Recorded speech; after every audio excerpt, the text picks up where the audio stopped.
These days, it's easy to know what people are against and what they're for. In our new City First Church series, Jesus for the People, we'll be answering the questions, what is Jesus for and who is Jesus for?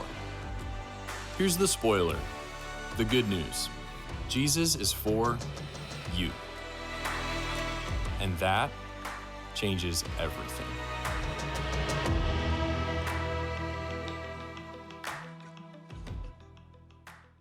Welcome to City First Church. I am so glad to be in the building with you. I want to say what's up to all our friends in Florida. Come on, can we make some noise for our God Behind Bars locations as well? We love you guys.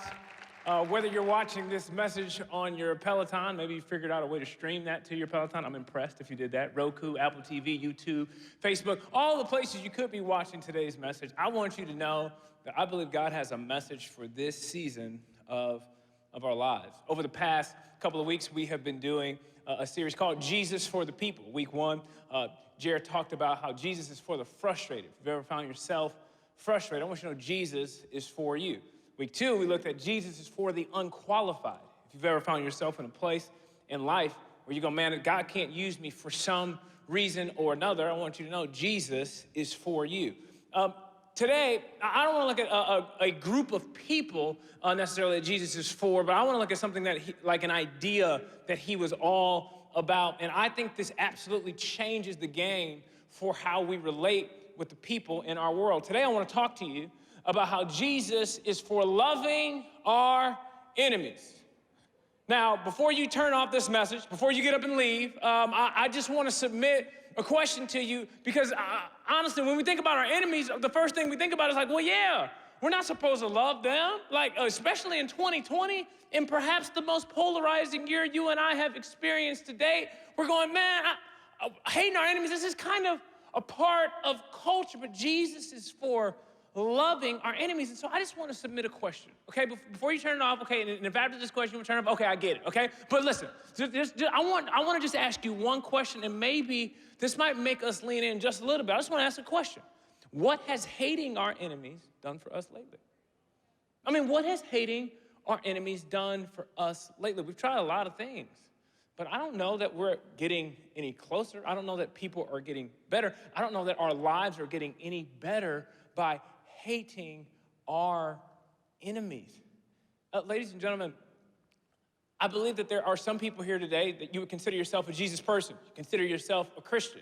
So loving your enemies is something you can get on board with, but maybe you haven't actually implemented that into your life. But there also might be some people that are watching, some people that are here today, that you wouldn't consider yourself a Jesus person. You wouldn't consider yourself a Christian. And perhaps the reason you don't is because, well, you met a Christian. You had an experience with a Christian. You lived next to one. You work with one. You dated one. And then he ghosted you. And you went, he's supposed to be a Christian?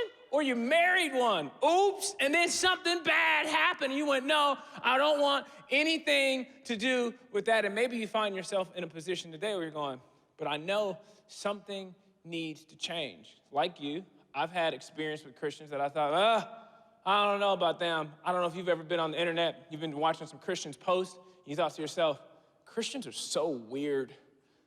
Then about 10 seconds later, you realize, I am one.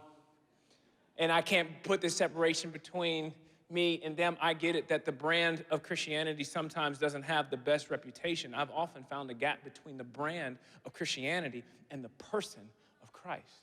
And what I want to invite us to do today is to look at the words of Jesus and the life of Jesus and go, man, what if we did life his way? In fact, first century Christians weren't called Christians. They were called followers of the way. Jesus said, I am the way, the truth, the life. In other words, his way was so amazing that other people said, this is the way to live. We're going to live our lives following his way. His way flipped the world upside down. Nobody ever lived like this. No one ever thought like this. No one ever loved like this. People are going, man, I really like his way.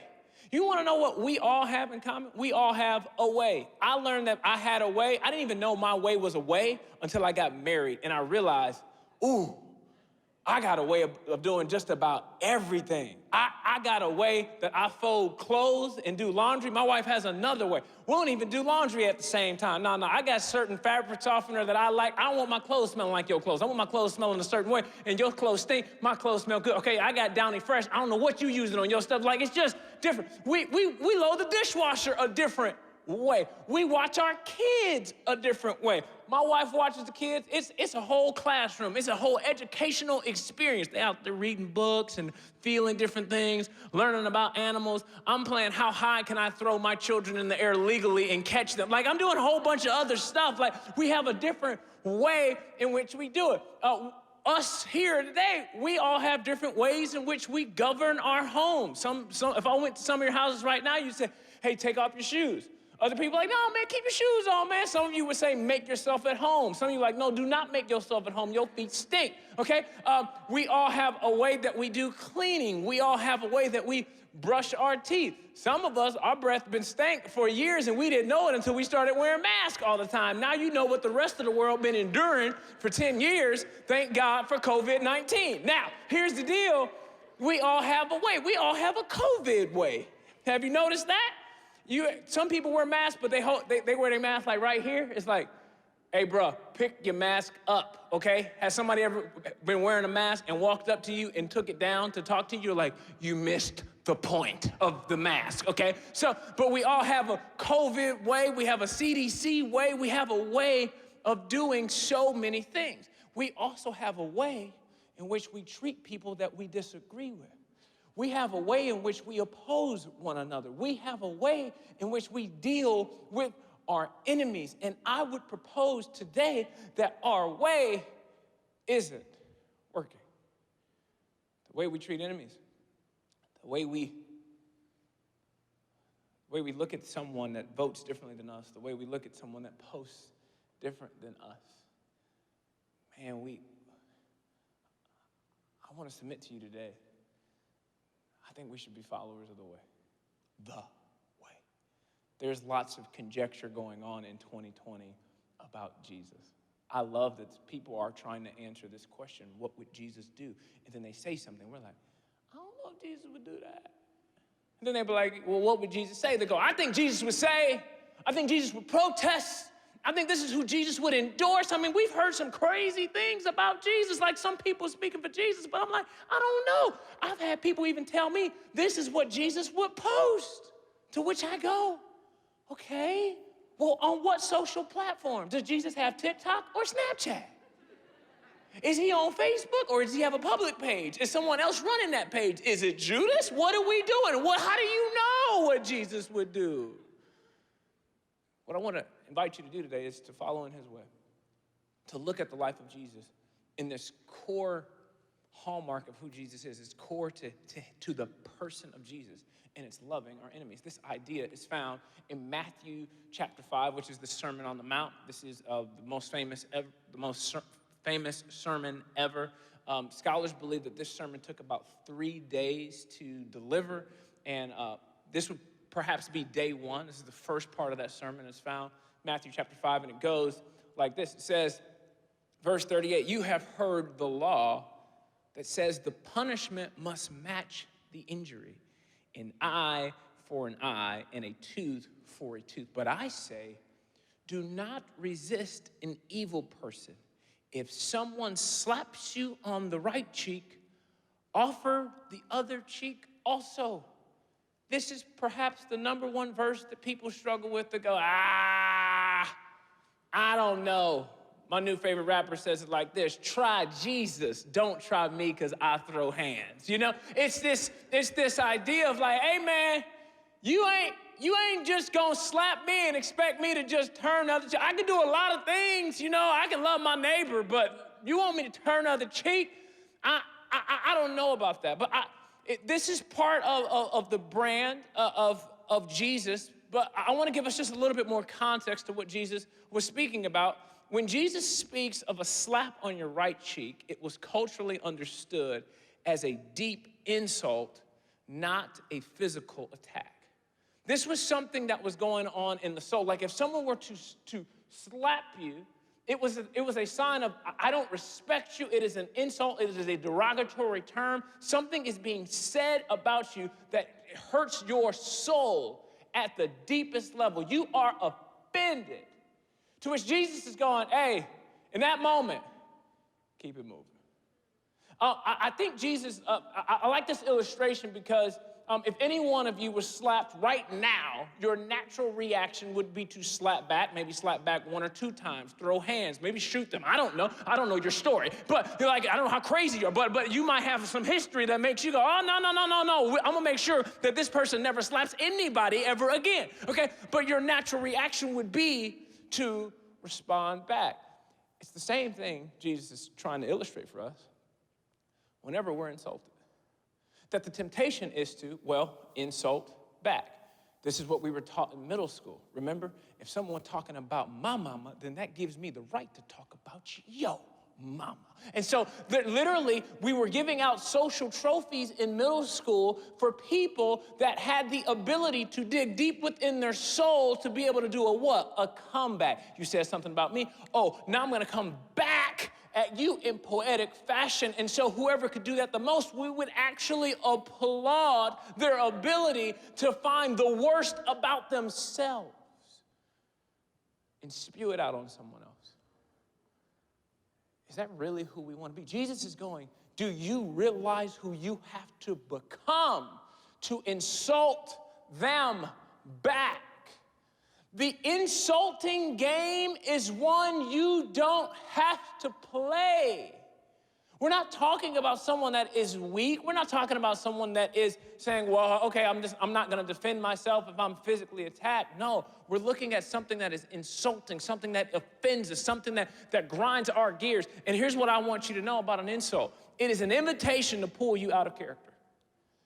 Do not RSVP. Do not go to that insult party. Trust me, you will have to become somebody you don't want to be. In fact, the design of the insult in the first place was to get you off guard. The design of that insult in the first place was to get you out of who God has actually called you to be. Some of us have fallen for the trap of going, well, I got to defend myself. Jesus is going, you do. Who said that? Who's making these rules? What do you mean you have to defend yourself? In fact, I believe if you're insulted and you respond to it, perhaps there is some insecurity about your identity in the first place. You can call me what you want to, but I only answer to what I'm called to and who I'm called to. I already know who I am, and if I already know who I am, I don't have to spend time defending myself regardless of what you have to say about me. In fact, I realize that I only have so much energy in the day to put towards God's purpose in my life. If I pause in my day to respond to your insults, I have now just wasted energy and become somebody God didn't call me to be in the first place, all trying to prove something to you that I'm strong. I'm strong by not responding. This is an invitation from Jesus. He's going, listen, this is how I want you to begin to deal with what's going on the inside of your soul. He goes on and says this in Matthew chapter 5, verse 40. He says, if you are sued in court and your shirt is taken from you, give your coat too. The disciples he's talking to, and this crowd he's talking to, in that day and age, if you were sued for property, there were multiple layers, like they lived in Chicago, you know what I mean? Like it's cold. And so they only had to give their inner garment. Jesus is going, let them have it all. They're like, what? No, Jesus, they're going to take advantage. They're going to take all my stuff. They're going to take everything from me. Jesus is going, everything? Are you sure that everything? How nice is your coat? It's just a coat. I have watched people fight for everything, and they got to keep the house and lost the marriage because they're going, this is my stuff. It's just stuff. Jesus is going, you're going to let separation come in between you and someone else over stuff that you believe you've earned? Man, it's just a coat, man. Let it go. It's just stuff. How many of us have lost some relationships over arguing over something that we look back on and we go, it was just stuff. It's just a car. You know what happens to cars? No matter how nice they are, they rust. One of the things that brings solace and peace to my heart is when I see like a 2001 Escalade. You know what I mean? You're like, oh, I really thought 20 years ago this was everything. And now it's like nothing. That's everything we own right now that we hold dear. It's just stuff. Jesus is going, you can have stuff. I don't want that stuff to have you. Don't let that carry you through court and all of a sudden you're fighting for stuff for 2 years because I want you to have stuff. I don't want the stuff to have you. Don't let that come between you and somebody else. And then he says this, in verse 41, it says, if a soldier demands that you carry his gear for a mile, carry it 2 miles. This is what Jesus was referring to and speaking to. He was speaking to a law that was called Pax Romana. Pax Romana allowed a soldier to make any young boy who was Jewish or Hebrew and say, hey, you have to carry my gear for at least 1 mile by law. It was the Roman Empire's way of making sure everyone knew that they were in charge. This was a walk of shame. A boy could be playing with his friends, says, hey, you, did you carry my stuff? Even if his horse could carry it easily. They say that the gear was probably anywhere between 60 and 80 pounds, and so it was this walk of shame. This boy is carrying this stuff for a mile. Jesus is going, you want to know how to deal with that? You want to know how to deal with that shameful experience? You want to know how you want to deal with your enemy?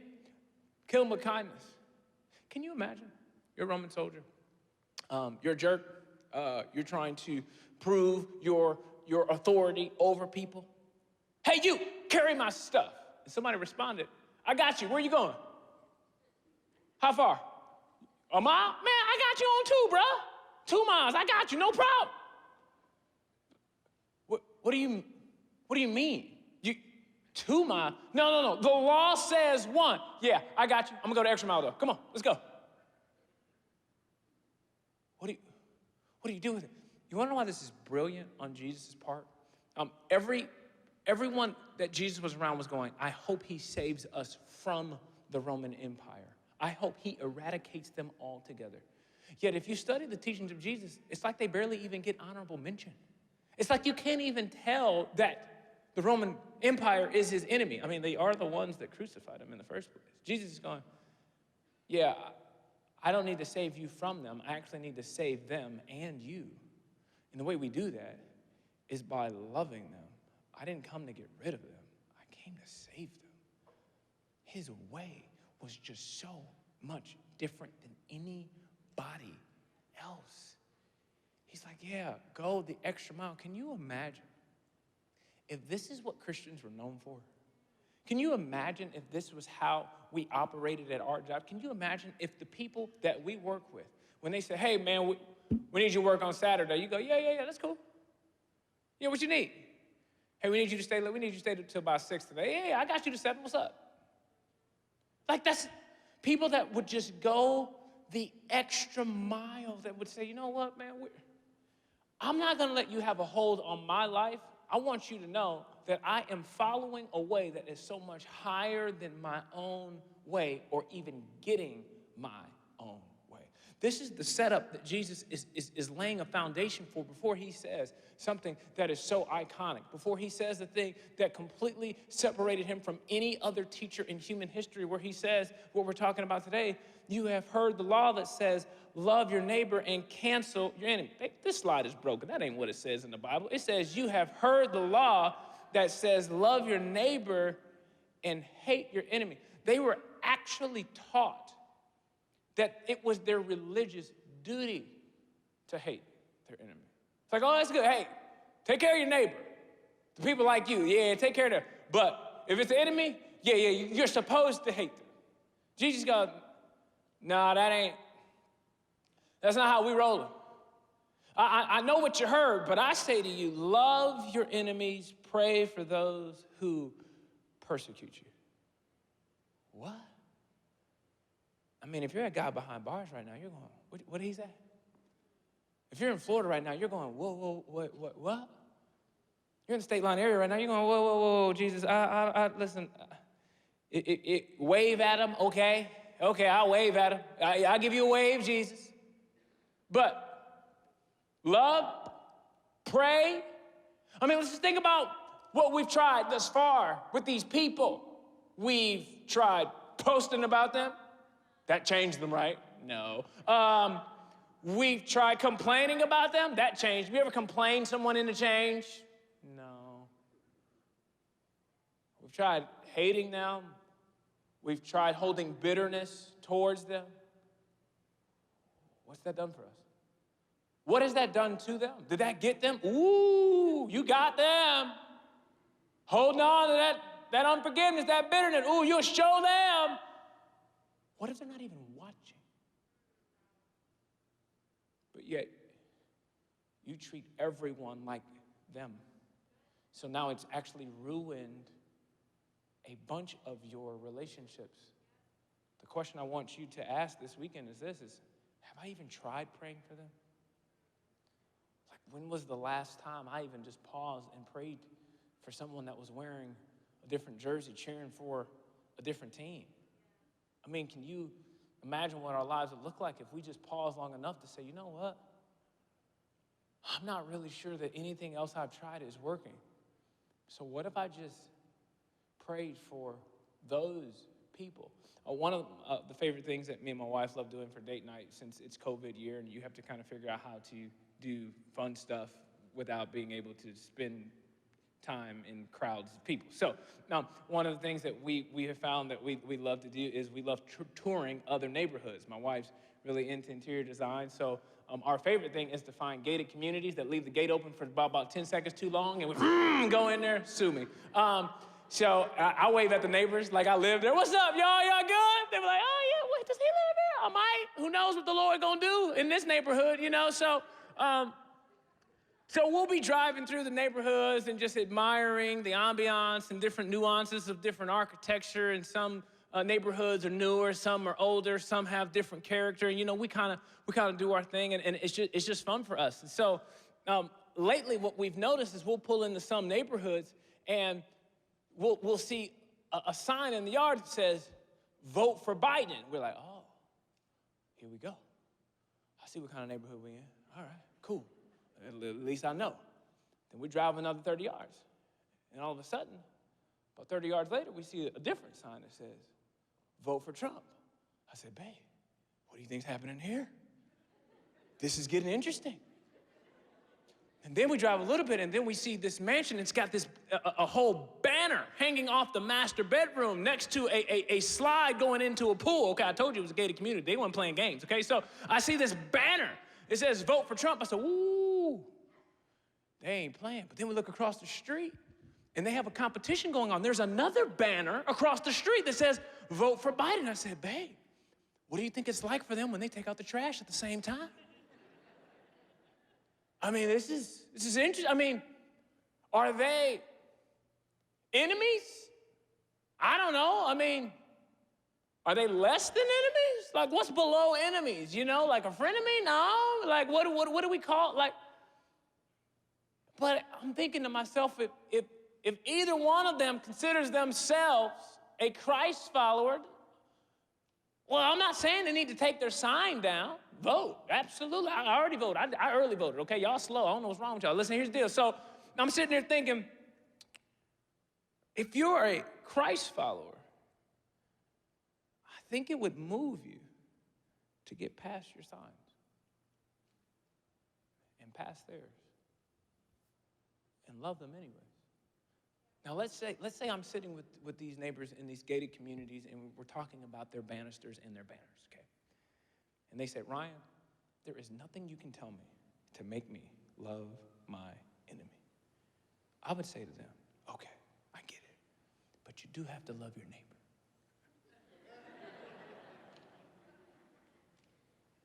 You're stuck with each other no matter what, even if you disagree. Ladies and gentlemen, this is why we've gathered here today. a man came to the planet and lived life in a way like no man had ever done it before, and we keep gathering and we keep lifting up his name because he was so awesome and he is so awesome, and his way is so much better than ours. I mean, at some point we have to ask ourselves, what do we really care about the most? Do we care more about people, or do we care more about our way? I had this friend who voted for Trump in 2016, and he told someone at work that he was voting for Trump. And his coworker said, "Don't ever speak to me again." It's like, oh my gosh, who do you work with, man? It's crazy. Well, this election, he's voting for Biden. I said, so do you get to talk to your coworker now? How does it work? Who's making the rules? I'm confused. You go back to him, hey man, I'm voting for Biden. We cool? Can we go to lunch? Like, what do you do? Where are we gonna get our rules? Here's what I would hate to happen for any person watching this message. Vote. Vote your values. When I went to the voting booth, I prayed for 5 minutes. They probably thought I was tampering. Okay, I don't know. They were afraid. They were like, why is this guy standing? This is really weird. I'm like, because I believe that this is really a sacred thing. This is something we really should be prayerful about. I'm not trying to steer you in one particular direction. Again, I'm just, hey, for your soul. Serious thing.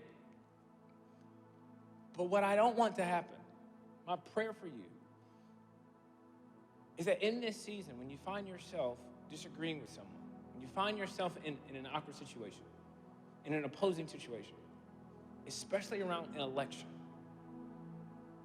don't let what you have with someone you do know, okay, you've got this connection with someone you actually know, and allow an allegiance to someone you don't know come in between someone you do. That's insane. So someone you may never meet in your life, yet there's this neighbor you see every day that you're gonna go, no, I'm not gonna talk to you because of this person neither of us know that we saw on TV. Man, if we're gonna be Christ followers and we're gonna lead the way for reconciliation in our world, if we're going to perhaps be a part of changing the brand of Christianity, man, I think we can vote how we vote, but not let how we vote be a stronger communication of who we are than how well we love other people. I love how this verse ends. It says, if you love only those who love you, what reward is there for that? Even corrupt tax collectors do that much. If you are kind only to your friends, how are you different from anyone else? Even pagans do that. In other words, Jesus is going, hey man, like, it don't take much for you to love and like people like you. You need my type of love to get along with the world around you when they don't see things the same. Here's the deal. If I'm your enemy, if I am the adversary of your soul, here's what I would do. I wouldn't even try and attack you personally. What I would try to do is I would try and get in the middle of your relationships and cause dissension between you and the people you love and get you fighting each other, and I'll just watch and laugh. Some of us have made enemies out of people that should be our friends. Some of us have made enemies out of people we follow on the internet. Some of us have made enemies out of people we are watching on television. Some of us have made an enemy out of our spouse, and we're sleeping with the enemy. You're sleeping in the same bed, facing different directions, and you're asking yourself, how in the world did I get here? Perhaps the real enemy, the adversary of your soul, got you to make an enemy out of somebody that is your spouse. I can only imagine what would happen in your life if you began to take on Jesus' way and go, wait a minute, who am I actually mad at? Who am I actually fighting with? Think about this for a minute. Man, maybe some of you need to just look at your spouse today and go, you're my wife. You're my husband. Some of you might need to grab a friend and go, you're my best friend. You're my brother. You're my sister. You're my boss. I love you. I don't know how we got here, but I know how we get out of here, and we're going to love each other no matter what. And here's why I know why Jesus is so adamant about loving our enemies. It's genius. It's because Jesus knows if you love your enemy long enough, they won't remain your enemy very long. Because you will have spent so much time going, I love you. I'm gonna get past this. I'm gonna forgive you. I'm gonna seek reconciliation because I'm following a way that's not my own way. I'm not bowing down to a culture that tells me to just write you off. I'm not bowing down to a culture that just tells me to just forget about you and never speak to you again because you don't speak my language and you don't think the way that I think and because of what you posted. No, I'm sorry, but I am here today because God loved me enough to give me grace when I did not deserve it. So yeah, I'm just gonna start giving grace to other people that maybe I don't think deserve it either, but guess what? I don't. So yeah, that's what I believe, ladies and gentlemen. I believe Jesus is for loving our enemies. And I think it's the best way to live. I've tried some other ways. It doesn't work really well. I believe your relationships will improve when you begin to see every single person, the people that you love, your neighbors, your coworkers, your classmates, the people that are against you, the people that vote differently than you, when you begin to see all of them as candidates for the love of Jesus to flow through you. Hey, if you're here today and you say, Ryan, nice speech, but I don't think I could ever live that way. I don't think I would ever have the strength to let go. I don't think I would ever have the strength to forgive them. What they did, in my mind, is egregious. I get it.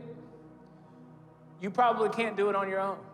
You're gonna need somebody else's strength. Might I suggest Jesus Christ? If you're looking for motivation to get along with somebody that you'd rather write off, look to him.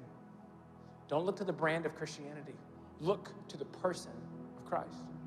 With every head bowed and every eye closed, I want to give each and every person under the sound of my voice an opportunity of a lifetime to make Jesus the Lord and Savior of their life, to follow in his way. If that's you today, you're watching online, you're watching from wherever you're watching from today, I want us all to just say this prayer together. Say, Jesus, thank you for dying on the cross for my sins. I ask now that you would be the Lord and Savior of my life. I give you my future.